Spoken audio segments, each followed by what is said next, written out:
এটাই বাস্তব। I love you. জনপ্রিয় কন্টেন্ট নির্মাতা রিপন মিয়াকে নিয়ে বেরিয়ে এলো চাঞ্চল্যকর তথ্য।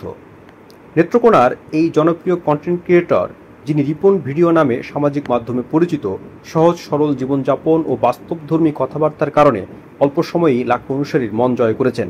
তবে হঠাৎ পাওয়া এই জনপ্রিয়তার ভিড়ে পরিবারের সঙ্গে রিপনের সম্পর্ক নিয়ে তৈরি হয়েছে নতুন বিতর্ক।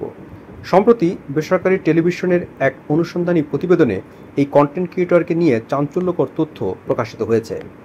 প্রকাশিত সংবাদ অনুযায়ী রিপনের মা অভিযোগ করেছেন, তার ছেলে এখন গরিব বাবা মায়ের পরিচয় দিতেও লজ্জা পান।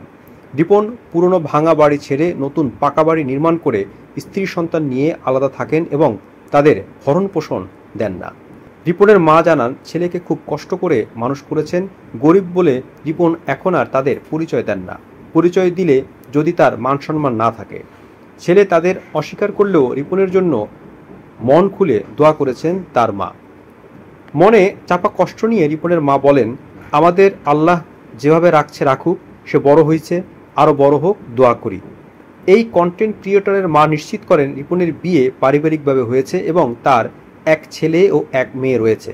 তবে অনুসন্ধানী প্রতিবেদনে রিপন মিয়াকে তার পরিবার সম্পর্কে জিজ্ঞাসা করা হলে তিনি ভিন্ন তথ্য দেন।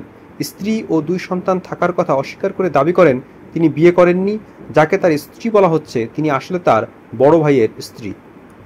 অন্যদিকে রিপনের বাবা আফসোস করে জানান, প্রথমে তিনি রিপনকে ভিডিও বানাতে সহযোগিতা করতেন, কিন্তু পরে ছেলে তাকে বাদ দিয়ে অন্যদের সঙ্গে কাজ শুরু করে। সেই আক্ষেপে এখন তিনি ছেলের ভিডিও দেখেন না। বাবার দাবি, রিপন ভরণ পোষণ না দিলেও খোঁজখবর নেন। এসব নিয়ে রিপনের সঙ্গে কথা বলার চেষ্টা করলেও রাজি হননি তিনি। তবে বাবা মাকে ভরণ পোষণ না দেওয়ার বিষয়টি মিথ্যা বলে দাবি করেন রিপন মিয়া। এর আগে তার নিজের ফেসবুক পেজে দেওয়া এক পোস্টে সাংবাদিকদের বিরুদ্ধে নানান অভিযোগ তুলে ধরে লেখেন, অনুমতি ছাড়া সাংবাদিকরা তার ঘরে প্রবেশ করে পরিবারের সদস্যদের ভিডিও করেছেন। রিপনের সেই পোস্টটি মুহূর্তেই ভাইরাল হয়ে যায়। এখন এই নতুন তথ্য সামনে আসার পর অনেকেই রিপন মিয়ার সমালোচনা করছেন।